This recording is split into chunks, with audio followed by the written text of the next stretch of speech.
霍元甲所持兵器为三节棍，由铁环把3条等长的棍连接而成，合棍长度约70厘米，斩棍长度约220厘米。田中所持兵器为武士刀，刀身呈轻微弯曲，长度约80厘米。两烧节握法，三节棍的握棍手法主要有4种，每种握法对应不同的攻防方式，分别是两烧节握法、单烧节握法、中节握法和游离握法。密宗三节棍以这4种握法为宜，延伸出基础棍式54招，以及夺命棍式3招。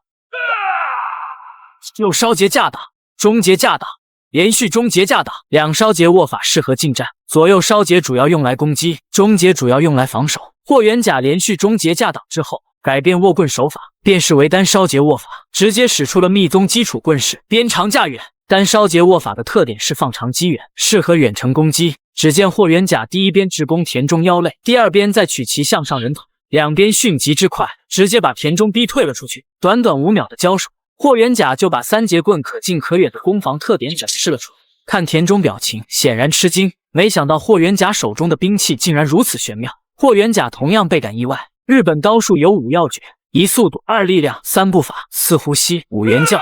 虽然只有5秒，田中已然把这5要诀展示的淋漓尽致，如此从容的气势不得不让霍元甲备受压力。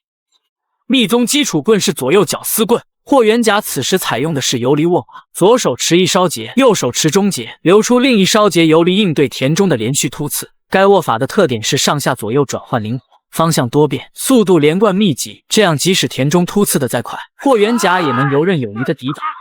歇步甩棍反击，转身扫棍攻腰肋，右撩棍攻下路，左右绞丝棍防守，横扫棍攻上路。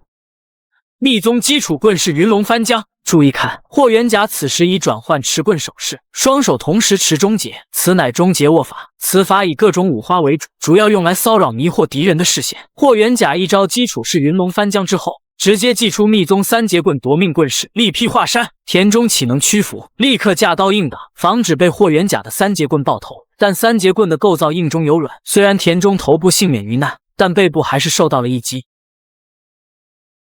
基础棍是边长架远攻击头部，再攻下路，立棍格挡，俯身下前顺势后撤步躲闪。密宗三节棍夺命棍是回马杀威，这一杀猝不及防，田中自知躲闪不了，直接举刀硬劈，如此从容霸气的姿态，不愧乃当时日本武术界的2大高手之一。如今的日本武术界有2大令日本武者仰望的高手，就是那黑龙会的总教头传月文辅和这北辰一刀流的田中柠檬。田中这一刀气吞山河，竟然把三节棍直接劈出了一道深痕。密宗基础棍是海底扫礁再攻，田中刚刚破了霍元甲的回马杀威，此时气势正盛，面对霍元甲这一式，田中没有退闪，竟然无视危险直接突进而去。右手刀架住三节棍中节，左手拿住了三节棍烧节，随后举刀力劈霍元甲右手，逼得霍元甲右手弃棍，绞掉了霍元甲的兵器。霍元甲大惊，田中柠檬这架势显然已经摸透了他三节棍的运行轨迹，但霍元甲也不是吃素的，一个右侧闪躲避的同时，左手摸着田中的刀背，由刀尖直上刀把，直接拿住了田中的手腕。高手的味道在这刀刃之上展示的淋漓尽致。霍元甲竟然祭出了密宗拳的擒万制敌术，一个擒拿抛摔，把田中抛出去的同时绞掉了他手中的刀。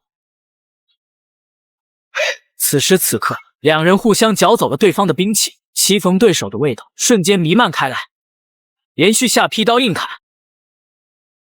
转身下劈刀再砍，横扫刀砍脚，反扫刀切腹。拿刀的霍元甲居然打出了一丝令人胆寒的肃杀感，而这一丝肃杀也被场外观战的南拳王赵健捕捉到了。赵健仿佛有那么一瞬间看到了霍元甲年轻时的状态。田中用不惯三节棍，被棍梢打中了自己。霍元甲主动上前和他换回兵器，看着霍元甲祥和的表情，田中的心中却多了几分忐忑。刚刚持刀的霍元甲竟然身上透露出了一丝浓烈的暴力与杀气，与此时他这祥和的表情形成了浓烈的反差，这种差异感让田中难以表达。基础棍是边长架远上下横扫，田中越空躲闪的同时直接持刀下劈而来。基础棍是太公收网架挡，霍元甲左右沉棍欲腾出两边烧结，没想到田中直接左手上前拿棍，随后右手刀直刺而来，逼得霍元甲只能回棍格挡。原来田中这一次真正目的不是攻击，而是为了让自己的刀横穿在他的三节棍中央。田中这是要削环断棍。田中是逞三节棍铁环断裂，交叉棍架挡，基础棍式盖劈连环，基础棍式流星赶月。没想到霍元甲以2根短棍运行这2招密宗三节棍的棍式，速度竟然更快，劲力竟然更甚。田中边退边守，本以为败势已现，没想到突然一个架棍云母，刀刃直逼霍元甲咽喉，上演极限反杀。场外的人无不震惊。众人再次仔细一看，霍元甲在最后关头竟然一只棍抵住了田中的刀把，一只棍抵住了田中的咽喉，两人似乎成僵持之势。钟声响，对决结束，场外掌声雷动。除了南拳王赵健之外，观众无不认为这场对决是棋逢对手，不分胜负。而田中心里却是明白，是自己输了。